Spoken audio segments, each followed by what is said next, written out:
My Hero Academia, Chapter 205, titled Detour. Tetsu continues to push forward into the flames of Shoto Todoroki as he does his best to slowly increase his heat to unfathomable levels, pushing past his childhood trauma. He engages in what Endeavor taught him to do, to burn hotter than ever before. And he tells Tetsu to back off, or you will melt. We even see that it is affecting the nearby cameras and everything within the same vicinity. But Shoto continues to push forward as he wishes to push past his father to become what he has always wanted to become. And even All Might notes that his flames are burning as hot as Endeavor's. However, Tetsu notices that this much intensity must be putting a toll and a strain on Todoroki's body. So he decides that he's going to bet it all on his endurance and he's going to push past Todoroki's flames in order to see which one of them can last the longest. He declares that test of endurance is his specialty, and he will go beyond, plus ultra. Todoroki tries to warn Tetsu that something like this will do a lot more than just a little bit of a burn. However, Tetsu declares mightily that if he can't put his life on the line during training, then how's he gonna do it in the real world? Shoto, takes on this challenge and continues to burn brightly.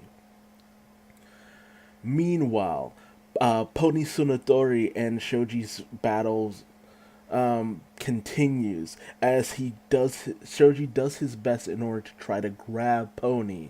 However, she dodges and sends out her own her horn cannon horns, which is pretty cool because she's, gliding on them, sending them out, using them as weaponry. It's actually very interesting the variable ways that she's able to use her horns in combat. However, she does note that she is able to feel the heat coming off of Todoroki, even with the distance that she and Shoji has. However, she declares that she has to do her best in order to take him down right this instant, and she uses her move, Thunderhorn. Shoji rebukes this, saying that, he will take her on, sending out millions, well, not millions, but a variable of his dupla arms, full extent of them, using his move called the Octo Blow in order to combat against all of Pony Tsunatori's horns. Um, However, as they battle, she manages to send one behind him, trying to get him in his blind spot. Shoji's able to grab this, and with the timely intervention of Ojiro, who comes in, grapples onto Pony Sornatori's horns, and ties her up with his tail. And unfortunately for Ojiro, yet again, he's told that he grabbed her in such an ordinary way. It's just like, of course, this is what a guy with a tail would do. However, Hone comes in just like a boss out of the ground. I love the way he's drawn, just kind of slowly emerging from the ground. And he declares that he will have them return Tsunatori to him, as he is someone who actually deeply cares for his friends. Meanwhile, the battle between Tetsu and Todoroki continues. as Todoroki starts to feel himself just giving in to the fatigue of unleashing all of this power. However, he knows that he has to continue on and surpass his limits, and he goes in for a final strike, only for Honuke to come in and just melt Todoroki into the ground, with a lot of the debris just crumpling in on him, completely paralyzing Todoroki, causing him to pretty much almost lose consciousness because of this. However, before Honuke can, finish the job, in comes Ida like a boss, having sent the other guy to the jail, and he comes in striking Honuke in the face and dragging Todoroki out of harm's way.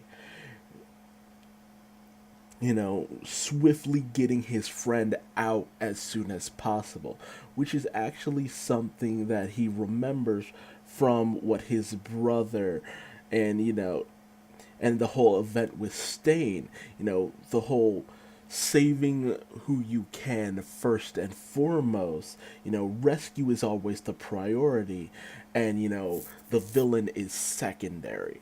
So it's good to see that Ide has taken so much of his experiences to heart.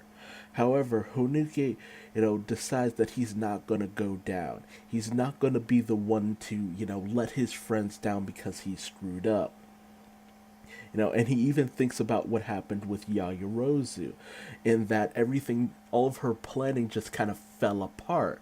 So he kind of takes that to heart. And unlike his normal, facade of, just kind of going with the flow of things, just being like, oh, well, we weren't able to win, we just lost, he starts to melt a nearby tower, and he calls out to Tetsu to just push it forward, causing,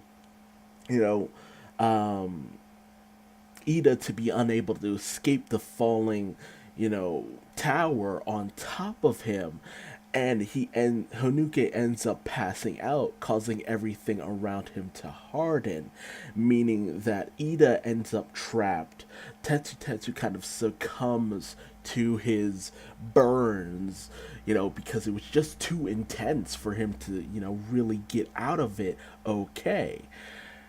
Meanwhile, Honuke, who got beaten pretty savagely across the face by a high-speed kick, he passes out from that because he probably has a concussion, because Ide just beamed him right across the face with a powerful kick. And, he's out of commission. Meanwhile, Todoroki is unconscious on the ground because he let out so much of his ability. So, if anything, I think Ojiro's probably the only. Ojiro and Shoji are probably the only ones who are actually, able to still fight right now, with Ojiro still binding Pone Tsunatori, and the other member of Class 1B having been already locked up in the jail by Ida. So if anything, Class 1A should come out on top, but we'll just have to see if anyone can manage to, stand up again or not. Because this was a wild fight. It kept going back and forth and back and forth. The real MVPs of all of this are really Ida and Shoto and Honuke and Tetsu, because they were the ones who went the hardest in this battle as a whole. The intensity, the action, the drama, it was them pushing it forward all the way through. And it really made it hard to tell who will be the victor, unlike with the last one where I'm sorry, Kendo's team had the upper hand against Yaoyorozu every step of the way. Everything that Yaomomo's team tried to do, it was counted by Kendo's team at every step of the way. So it was pretty damn obvious that they had nothing going for them. Meanwhile, when it came to the first round of fight, it was anyone's game. But, Class 1A had enough of an upper hand with, with the addition that they had on their team. There was a level of unpredictability. So, but here it was just like back and forth and back and forth, just dominating here and there wherever they possibly could. In comes Hanuke, in comes Shoto, in comes Tetsu Tetsu, in comes Pony, in comes Ida. Just bam, bam, bam, bam, bam, bam. And it really is just anyone's game. And, that's what ended up taking so many of them down in the end. Just how they were just pushing past their limitations, doing the best that they possibly could at every turn. And really, either one of them could take it in the end, but I do feel that Class 1A will be the ones to take this. But tell me your thoughts in the comment section below. Who do you feel will end up pulling ahead in terms of the third round? Because it really just feels like anyone's game, but Class 1A has the most people still in play. So I feel like they have the edge. But the tenacity of Class 1B, you can't dispute that either. So we'll just have to wait and find out.